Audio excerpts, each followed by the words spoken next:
Hey Pokemon fans, Tamashii here. It seems like lately, there's a lot of demand for a Pokemon MMO.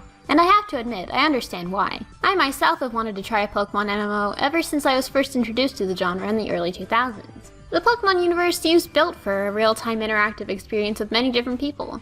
I think somewhere in the back of all of our minds, we want to be able to travel together, battle and trade each other while collecting badges, all in a Pokemon world populated with real people, not NPCs. There have been a few fan-made Pokemon MMOs recently with varying degrees of success, but unfortunately, Nintendo and Game Freak don't seem to have plans to make an official Pokemon MMO a reality.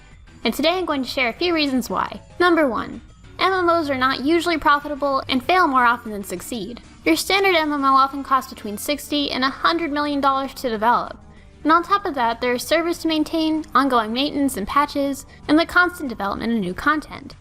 With so much money involved, creating an MMO is a huge risk, and unfortunately, modern MMOs often face the reality that risk doesn't always come with reward. I'm sure if you're even slightly interested in MMOs, you're already aware of the mega successful World of Warcraft. With millions of players from around the world, it's the most highly successful MMO in history. In fact, it's so successful, it makes it nearly impossible for any other MMOs to succeed. MMOs are designed to be played to the exclusion of everything else, and players won't typically play 2 MMOs at once. Once you start playing World of Warcraft, it's designed to keep you there for as long as possible. There's endless content to consume, a robust player economy, and social ties that keep players from trying new games. If you're the only one ditching WoW for a new title, you'll eventually be pulled back into WoW if none of your friends follow you. Pokemon might have a huge fan base, but not every single Pokemon fan is also interested in MMORPGs, especially given that the market for MMOs in itself is relatively small, when compared to the ever-growing handheld gaming platform Pokemon is already hugely successful on. Though I don't doubt a Pokemon MMO would be popular, I don't think it would be popular enough to take down World of Warcraft. And as long as World of Warcraft exists, there just isn't room for another popular MMORPG on the market. Especially with WoW already having Pokemon-esque mechanics incorporated, I don't think a Pokemon MMO would be enough to bump WoW off its throne. There are about 10 million Pokemon players worldwide and 50 million World of Warcraft players. You can do the math. Number 2. A Pokemon MMORPG would mean no more main series Pokemon games. If a Pokemon MMORPG were to be made, it would require a lot of resources, and take away from those given to the development of the main series Pokemon games. Given that Game Freak has made it quite clear that they want Pokemon titles to stay on handhelds, and additionally they have zero experience developing an MMORPG, it's likely that if a Pokemon MMORPG were to be made, the rights would be handed off to a third-party company to deal with, which means they already aren't guaranteed the same quality we see in the main series games. Aside from that though, it would be impossible for Pokemon to go back to being a handheld game if an MMO counterpart existed. An MMO is a game with endless content, which the handheld games are not. It would just be impossible and silly for the franchise to compete with itself. If we were to get a Pokemon MMO, it would be a trade-off. We would no longer get the main series titles we know and love, but instead a temporary online universe that has the chance of failing. If it did fail, it would also mean the end of the Pokemon franchise as we knew it. And if it did succeed, it still wouldn't be more successful as an MMO than it is now in its current handheld incarnation. Which brings me to my next point. Number 3. The audience for a Pokemon MMO would be significantly smaller than the current Pokemon player base. If the production of the main series Pokemon games for Nintendo handhelds were to cease in favor of this new platform, that would force the Pokemon playing audience to migrate, most likely to PC, given how expensive developing MMOs for consoles is right now. Legally, a PC-oriented online game must require that its players be over the age of 13 to sign up, which means automatically they lose a huge chunk of their player base. Even given how popular Pokemon is with adults, the majority of Pokemon players are still children, especially in Japan. Throw in a possible subscription-based system, and there's also a paywall to deal with. Even the adult Pokemon players aren't necessarily PC gamers on the side either, meaning they may not have the specs or internet connection to support the game.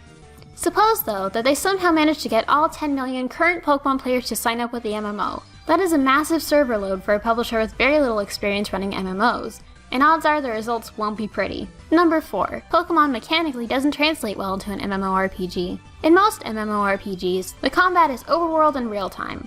In a Pokemon game, the combat is turn-based and takes place in a separate instance from the overworld. There's just no way to translate the mechanics from a Pokemon battle into the same combat system you see in most MMOs. To keep the core gameplay from Pokemon attacked in an MMO setting, it would need to be a Pokemon battling simulator, but with a hub world interface instead of just a text lobby. The other option is to change the battling system entirely, in which case the MMO would superficially resemble Pokemon, but not truly mechanically have anything in common with Pokemon or its concept. It might look like Pokemon, but without the deep and robust battling system that the Pokemon games are known for, it's not likely to be nearly as fun. Even though Pokemon is an RPG, it has very little in common with the systems found in most MMORPGs. Wild Pokemon don't drop loot, there aren't tombs, dungeons, or crypts to raid, there's no gear to collect aside from simply aesthetic additions, and the level cap would need to be raised much higher to keep the player feeling like they're accomplishing something. To build the addictive kind of gameplay an MMO requires to keep its player base hooked, they need to change so much about the concept that it won't even be a Pokemon game anymore.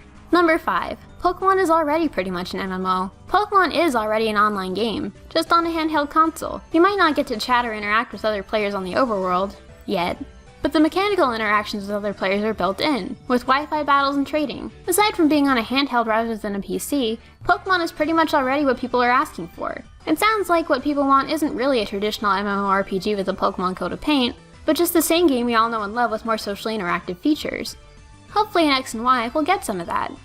We're getting trainer customization and the player search system, which sounds like it'll allow us to chat with our friends in real time as we play the game via Spot Pass, as well as trade and battle with them anytime, anywhere. Supposedly we're also getting some major updates to the global link, but I guess we'll have to wait and see how those turn out. Either way, I have a feeling Game Freak isn't ignoring fans who want an MMO completely, they're just trying to give them what they asked for in a different way. So there you have it, the 5 reasons I think there won't be an official Pokemon MMORPG. It's not that it's a terrible concept. The fact that there's such high demand for it proves there's something there. But it seems like the Pokemon universe just isn't ready to take on an MMO incarnation right now, primarily just due to the issues the MMORPG market currently faces. Keep in mind though, there's always the possibility that I'm completely wrong about all of this. Someday there might very well be an official Pokemon MMORPG, and if that's the case, I'll gladly eat my own foot and join in on the fun. But if none ever materializes, hopefully now you'll have a better understanding of why. Thanks for watching, and stick around for more Pokemon videos. See ya!